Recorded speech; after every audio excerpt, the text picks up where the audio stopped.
Abandonment. It's one of those fears that doesn't just exist on the surface, it burrows deep into who we are. The fear of being left behind, or forgotten, or replaced can shape how we act, how we connect with others, and even how we see ourselves.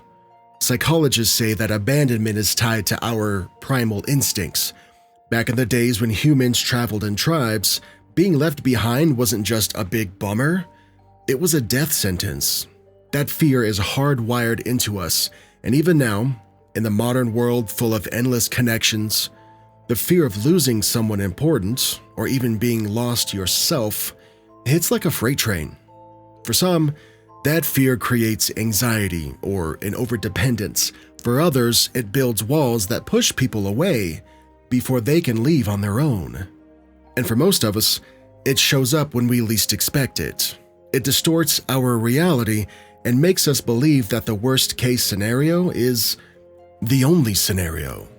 And that brings me to one of the most creative and ironically fun explorations of the fear of abandonment, in pop culture at least, and it's the Boy Meets World episode called And Then There Was Shawn.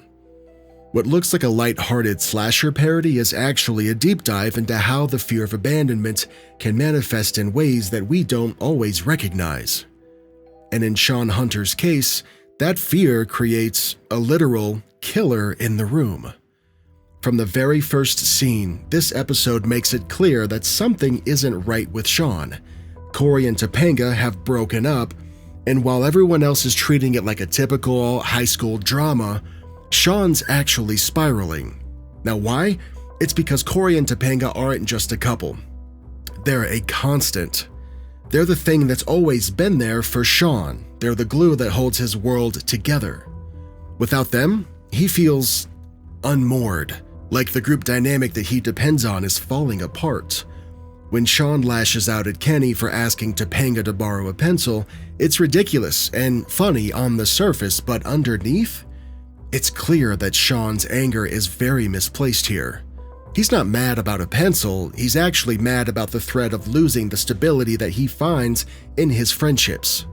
The lesson here is that the fear of abandonment can make us see threats when there aren't any. When you're scared of losing people, even small changes can feel catastrophic. When the group ends up in detention together, it's not just a punishment. It's actually a perfect metaphor for how Shawn feels emotionally. They're trapped, they're cut off from the outside world, and just surrounded by tension.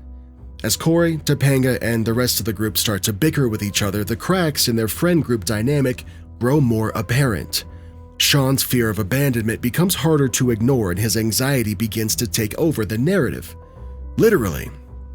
Shawn accuses their teacher, Mr. Feeney, of contributing to the furtherance of their apartness, which sounds ridiculous and it is played for laughs, but it's also a revealing moment. Shawn feels so powerless to stop Corey and Topanga's split that he looks for someone else to blame. And this highlights the fact that some people who fear abandonment often look for external factors to explain their feelings, because it's easier to blame someone else than to admit that you simply just feel out of control. The slasher element of this episode is actually brilliant too, because it gives physical form to Shawn's internal conflict. The killer isn't just a mysterious figure, it's a stand-in for Shawn's fear of abandonment. Every time another character dies, Shawn's subconscious is working through this idea that one by one the people he cares about are actually leaving him. It's no coincidence that his first victim is Kenny. He's a literal outsider to the group, he's somebody that we've never seen in the show before, and for Shawn, this is his fear coming true. The group's foundation is cracking, and eventually it'll collapse entirely. When Shawn tells Topanga that you've killed us all, it's easy to dismiss as just horror movie melodrama, but in reality it's actually a raw admission of how he feels. He genuinely believes that Corey and Topanga's breakup will destroy everything. The fear of abandonment often distorts reality, making us believe that one change or another person's actions can ruin everything. Shawn's exaggerated fear is a perfect example of how our minds can start to spiral when we feel vulnerable. Now, humor plays a huge part in this episode too, and it's not just for entertainment value. It's a way for Shawn and the rest of the group to process their fear without fully confronting it. Shawn constantly references horror movie tropes as if naming them will somehow give him control over the situation. Similarly, Eric's over-the-top antics add levity, but they also show how people use humor to deflect from uncomfortable emotions. When Shawn tells Angela that virgins never die, it's both funny and revealing. He's clinging to the rules of horror movies because they feel safer and more predictable than his actual life right now. Humor is often just a way to distance ourselves from feelings that we're not ready to face, right? For Shawn, it's easier to joke about serial killers than it is to admit that he's scared of losing his friends. Now, the big twist, the big reveal in this episode, and spoiler alert, sorry, but I mean, hey, it came out in '98, so catch up, is that Shawn is actually the killer. The episode's twist is what makes it truly brilliant. When it's revealed that Shawn himself is the one that's been running around in this Grim Reaper costume killing everyone, it starts to recontextualize everything. The slasher scenario is a manifestation of his fear of abandonment, and every death represents his anxiety about losing the people that he loves. When Shawn wakes up and then admits to Mr. Feeney that if Corey and Topanga aren't together, then he feels like there's nothing that he can depend on, it's one of the most vulnerable moments in the whole series. And if you've ever watched the show, then you know the series is full of vulnerable moments from front to back. Shawn's fear isn't just about his friends, it's about his own sense of stability and belonging. This twist highlights a universal truth. When we're consumed by the fear of abandonment, we often become our own worst enemies. Shawn's fear nearly destroys his friendships because he doesn't know how to express that. The episode ends with Mr. Feeney telling Shawn that something bad happened here, but for the first time, you're not responsible.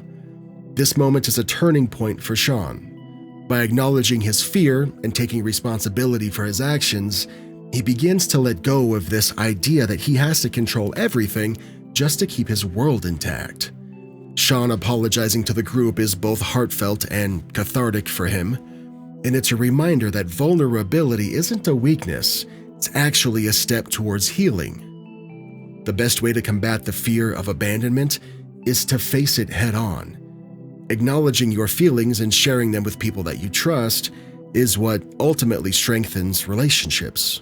At its core, this episode isn't just a funny parody or a clever way to mention Scream or I Know What You Did Last Summer without actually infringing on any copyrights. It's actually a deeply human story about the fear of abandonment. Shawn's exaggerated fear mirrors a reality that we all face at some point, and that's the worry that change will leave us behind. Whether it's a breakup, a friendship drifting apart, or life simply moving forward, this episode reminds us that our fears don't have to define us. By facing them and by leaning on the people who care about us, we can move forward through even the scariest moments. Growing up watching the show, I think I always wanted to be a Shawn Hunter, but now that I'm an adult, I realize pretty quickly that I'm actually just a Corey. And you know what? I don't think I'd have it any other way. Hey, if you like this horror analysis / nostalgia vibe that's going on right now, you'll probably like this video as well. And if not, it's cool. This one's also pretty good.